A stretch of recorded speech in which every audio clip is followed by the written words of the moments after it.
Hi Brian, I thought I'd show you how I'm setting things up in order to download my nk.bin over Ethernet. So I'm basically using a board like this. This is what yours should look like. And I'm using the Ethernet connector on the debug board. So this is pretty much my setup. It's important that you have the correct Ethernet device selected in your eBoot settings. I have DHCP enabled, and I have a MAC address. And I think you may have to have that in there, but I'm not positive. And basically from the Visual Studio side, I go to Target Connectivity Options, and I don't have any debugger settings set up. I think you had KDStub. For transport and download, I have it set up for Ethernet. Core service settings are the same as yours. So all the Kittle stuff's enabled, always download image, and of course the runtime image is just based on whether you have release or debug set. So there isn't anything really major there. So now the way I generally do it is I look at the settings and I get this target device boot name, which I think may be based off of the MAC address. But when you actually start to do the download, so I'll hit download, gets a DHCP, so it gets an address, sends a boot me. You'll see the active device show up right here.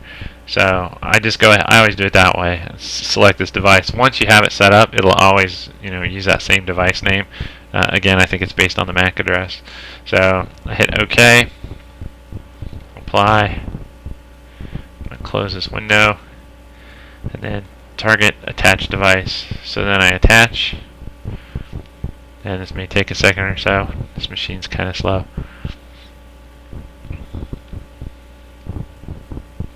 What I should get is a little pop-up saying, connecting or trying to connect.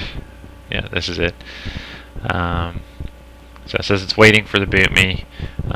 We are sending boot me's, so at that point it should go ahead and get a download request and then start downloading.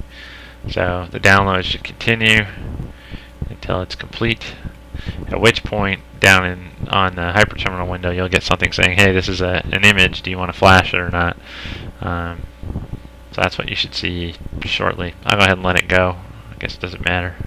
I guess my little video here will get a little long, but I think those are the main things. So I'm not doing anything special. The only major differences I think were that I wasn't setting the IP address directly in the target settings under Visual Studio, and that may be it. So hopefully this should be pretty easy for you to get to.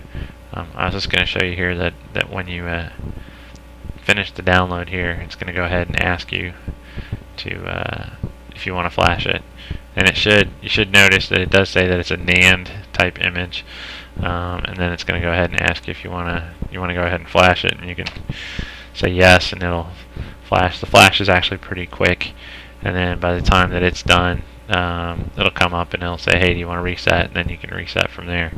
So then at that point your NK is in memory, and then depending on how you set it up, you can actually set it so that it automatically boots from NAND by selecting this. So then from then on it'll just always boot from NAND rather than send in a boot me. So I hope that helps. Bye.